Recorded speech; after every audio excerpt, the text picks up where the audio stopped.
کہتے ہیں کہ ہمارے یہاں ایک رواج ہے کہ جس کو کسی عالم سے محبت ہوتی ہے وہ اس کو باقی عالموں سے افضل سمجھتے ہیں اور دوسرے عالموں کے بارے میں برا بھلا کہتے ہیں. یہ بات غلط ہے. یہ تو ٹھیک ہے جس سے محبت ہوتی ہے آدمی اس کو اچھا سمجھتا ہے, دوسرے سے بھی زیادہ بہتر سمجھتا ہے, لیکن یہ ناجائز ہے کہ دوسرے کو برا بھلا کہے. کسی کے بارے میں برا بھلا کہنے کا حکم نہیں ہے. ہاں, جس سے تمہیں محبت ہے اگر صحیح معنی میں عالم ربانی ہے تو اس کے ساتھ محبت کریں, اور یہ محبت بھی خالص اللہ کے لیے ہوتی ہے, لیکن دوسرے کو برا بھلا نہ کہیں.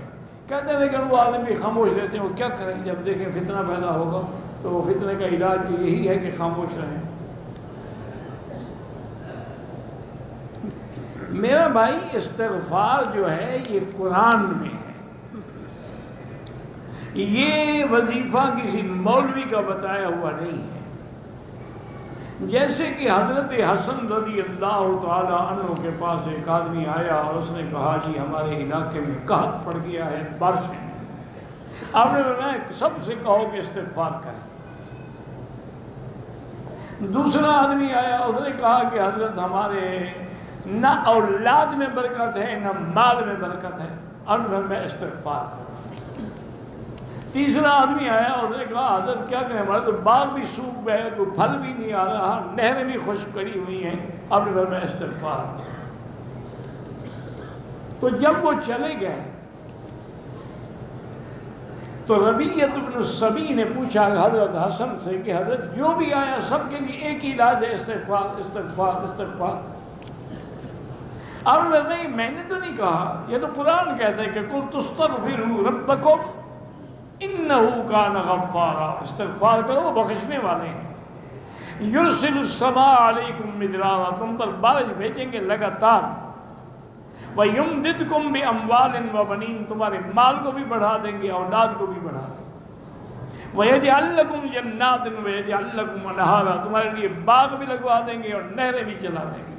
تو یہ استغفار تو ایسی نعمت ہے کہ جو آدمی اس پہ عمل کرتا ہے یقین کامل کے ساتھ, اللہ تعالیٰ اس کی ساری مشکلیں حل کر دیتی ہیں, اللہ تعالیٰ اس کے ساری پریشانیاں دور کر دیتی ہیں. شرط یہ ہے کہ یقین ہو, اور استغفار کا معنی بھی یاد رکھو. یہ نہیں ہے کہ بس استغفر اللہ استغفر اللہ استغفر اللہ استغفر, باہر نکلے تو سگریٹ پینی شروع کر دی, استغفر اللہ استغفر اللہ, باہر نکلے تو شیو کرانی شروع کر دی, استغفر اللہ باہر نکلے تو لوگوں کا سود کھانا شروع. وہ تو استغفار نہ ہوا, پھر وہ تو اللہ سے مذاق ہو گئی, نعوذ باللہ. استغفار کا معنی یہ ہے گناہوں کو چھوڑ دے اور اللہ کی طرف رجوع, پھر دیکھیں کیسے برکات ہو.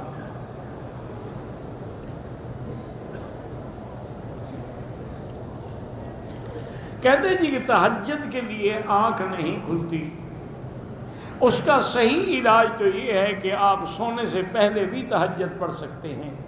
یہ لوگوں میں ایک غلط بات پھیلی ہوئی ہے کہ تہجد کا معنی یہ ہوتا ہے کہ وہ سونے کے بعد اٹھ کے پڑھے. یہ غلط بات ہے.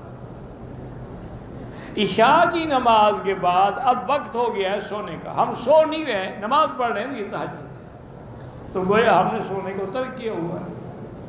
تو اگر آپ کو اٹھنے کا یقین نہ ہو نا, تو آپ یہی کیا کریں کہ عشاء کے بعد یا سونے سے پہلے گھر میں جا کے وضو کر لیا, برکت بھی ہو جائے گی, تہجد پڑھ لی اور باوضو لیٹ گئے.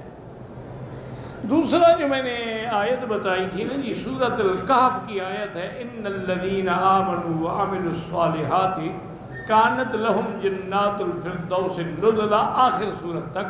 یہ پڑھ کے سینے پہ دم کر دے اور کہے کہ یا اللہ میری نیند 4 بجے ٹھیک 4 بجے نیند کھل جائے. ایک نہیں, ہمارے سینکڑوں ہزاروں طلباء نے تجربہ کیا.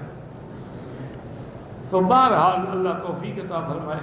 ایک دفعہ حضرت معاویہ رضی اللہ عنہ کی تہجد قضا ہو, نیند آ گئی. نیند کا ایسا غلبہ ہوا کہ حضرت معاویہ جیسا آدمی, صحابی جلیل کاتب الوحی, نہیں اٹھے.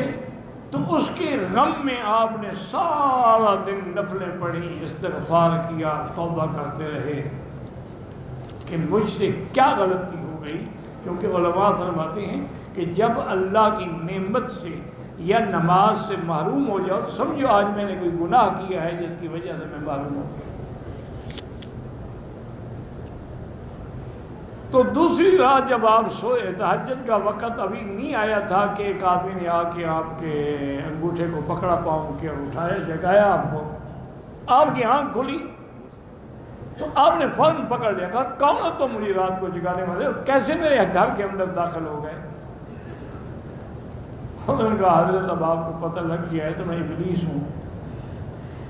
بھی ابلیس ہو کہ مجھے تہجد کے لیے اٹھا رہے؟ انہوں نے کہا حضرت کل جو سارا دن آپ نے عبادت کی، استغفار کیا، میری تو گردن توڑ ڈالی آپ نے۔ میں نے کہا اس سے بہتر ہے کہ تہجد ہی پڑھ لیں۔ انہوں نے کہا سیدھی بات کرو ورنہ میں بھی صحابی رسول ہوں، تیری گردن مروڑ کے تمہیں ابھی ختم کر دوں گا۔ انہوں نے کہا جی میں سچی بات کہہ رہا ہوں، میں اس لیے جگانے آیا۔ تو اس لیے بہرحال ان آیات کو پڑھ کے بھی تجربہ کرو، ورنہ اگر یقین نہ ہو تو فوراً عشاء کے بعد پڑھ لیا کرو یا گھر میں جا کے پڑھ لیا کرو، کوئی ایسی بات نہیں ہے۔ بعض لوگوں کو اللہ یعنی گویا کہ نیند ان کے تابع ہو جاتی ہے۔ میں نے تو زیارت نہیں کی حضرت حسین احمد مدنی رحمۃ اللہ علیہ کی، جن طلباء نے علماء نے زیارت کی ہے وہ فرماتے ہیں کہ 3-3 4-4 دن کے، کیونکہ حضرت مجاہد بھی تھے، سیاست میں بھی دخل تھا، تو 3-3 4-4 دن کے جلسے کر کے سفر کر کے تشریف لے آتے۔ رات کو 12 بجے بھی اگر پہنچ جاتے نا مسجد میں، اعلان ہوتے گھنٹہ بج جاتا کہ بھائی بخاری پڑھنے والے طلباء جمع ہو جائے، حضرت آ گئے۔ طلباء جب آ جاتے تو ان سے گزارش کرتے کہ بھائی میں تھکا ہوا ہوں، اجازت ہو تو آدھے گھنٹے کے لیے سو جاؤں۔ میں نے کہا جی ٹھیک ہے۔ اب طالب کتاب کھول کے بیٹھے، حضرت نے سر رکھا اور فوراً نیند۔ ٹھیک آدھے گھنٹے کے بعد اٹھے، وضو کیا اور 10 سو گئے۔ تو بعض لوگ ایسے بھی ہوتے ہیں۔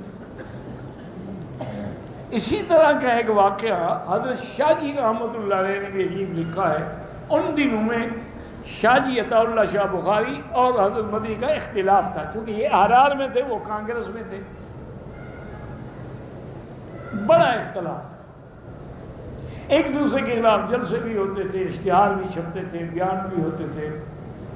حضرت فرماتے ہیں کہ میں رات کو 1 بجے تقریر ختم کر کے آ کے کمرے میں لیٹا، تھکا ہوا تھا۔ میں نے دیکھا کہ کوئی آدمی مجھے دبا رہا ہے، لیکن اس کے دبانے سے مجھے آرام کے بجائے تکلیف ہو رہی ہے۔ میں یکدم اٹھا تو حضرت حسین احمد مدنی تھا۔ میں نے کہا حضرت یہ کیا کر رہے ہیں آپ؟ انہوں نے کہا بھائی میں نے کہا تھک گئے ہوں گے، مجاہد آدمی ہو، میں نے کہا کچھ میں بھی خدمت کر دوں۔ میں نے کہا حضرت میں یہ نہیں برداشت کر سکتا کہ آپ مجھے میری خدمت کریں، آپ حکم فرمائیں۔ انہوں نے کہا میں اس لیے آیا ہوں کہ ان لوگوں کو جلسے کی تاریخ دے دو، تمہارے پاس تو مہینوں تک تاریخ نہیں ہوتی۔ انہوں نے کہا حضرت آپ کے لیے کیا ہے، یہ ڈائری ہے، جہاں مرضی ہے لکھ دو۔ اختلاف اپنی جگہ، ادب یہ تھا۔ آج یہی وجہ ہے کہ مولویوں میں اختلاف ہے لیکن ادب نہیں رہا، اس کی وجہ سے مسائل حل نہیں ہوتے۔ حضرت مولانا ابو الحسن علی ندوی کو کراچی میں گزر رہے تھے آپ، لوگوں نے پوچھا کہ حضرت آج کل علماء میں جھگڑے ہیں، پارٹی بازی ہے، ہر جماعت 2-2 حصے میں بٹی ہوئی ہے، آپ کو اللہ نے عزت دی ہے، ان کی صلح کریں۔ فرمایا بھائی صلح تب ہوتی ہے کہ جب بزرگوں میں شفقت ہو اور چھوٹوں میں ادب ہو۔